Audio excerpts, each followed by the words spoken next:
اور اس وقت فرمایا کہ اللہ کے محبوب خواب میں آئے، مجھے سینے سے لگایا اور فرمایا کہ عثمان آج تم نے روزہ رکھا ہے، فرمایا افطاری انشاءاللہ عالم برزخ میں میرے ساتھ آ کر۔ فرمایا اللہ کے نبی نے مجھے خوشخبری دی ہے، اس سے معلوم ہوا کہ میری شہادت کا وقت ہے۔ تو آپ عصر سے پہلے جو ہے کلام مجید فرقان حمید اپنے محل کے صحن میں قصر خلافت میں آ کر آپ نے کھولا، پہلے سپارے کی تلاوت شروع فرمائی، کرتے کرتے آخر سپارے تک پہنچے کہ بلوائی دیوار پھلانگ کر اندر داخل ہوئے اور آتے ہی سینے کے اندر جو ہے وہ نیزے مارنے چھوڑ گئے۔ 40 دن بھوک پیاس کو برداشت کر رہے ہیں، اتنا بڑا ظلم جو ہے وہ کہیں پر نہیں۔ سینے میں آ کر سلاخیں اتار دی، نیزے مارنے شروع کر دیے۔ تو جب نیزے سینے کے اندر نعوذ باللہ مارے،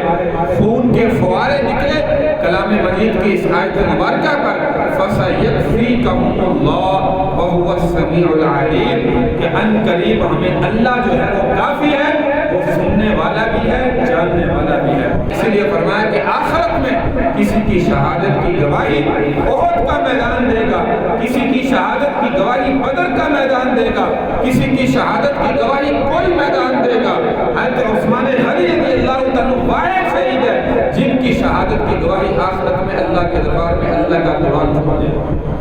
اور اس کے بعد کہتے ہیں کہ 2 دن تک حضرت عثمان غنی رضی اللہ تعالیٰ کی لاش مبارک یہی قصر خلافت میں رکھی، اندر آنے کی اجازت نہیں دی۔ تو خیر چند صحابہ جو ہے وہ جیسے بھی اندر آئے، انہوں نے آ کر جو ہے وہ حضرت عثمان غنی رضی اللہ تعالیٰ کو اٹھایا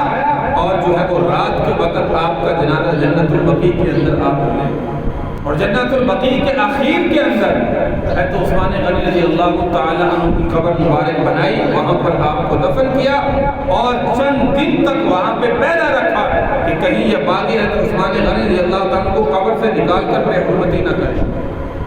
رات کو جنازہ نکالے، جنازے پر بھی نعوذ باللہ پتھر برسا رہے تھے۔ یہ مدینہ کے اندر میرے بھائی ایسے باغی داخل ہوئے، ایسے فتنہ شروع ہوا اور اس کے بعد پھر فتنہ جو ہے وہ رکا نہیں۔ آپ جانتے ہیں کوفہ کے اندر حضرت علی المرتضیٰ خلیفہ چہارم رضی اللہ تعالی عنہ کو بھی شہید کیا گیا، حضرت حسن کو بھی زہر دیا گیا، اس کے بعد حضرت حسین کو میدان کربلا کے اندر شہید کیا گیا۔ یہ ساری سازش یہودی ان عبداللہ بن سبا کی اور اس کے پیروکار جتنے تھے، یہ سازش پھیلتی گئی، یہ سازش جو ہے وہ رکی۔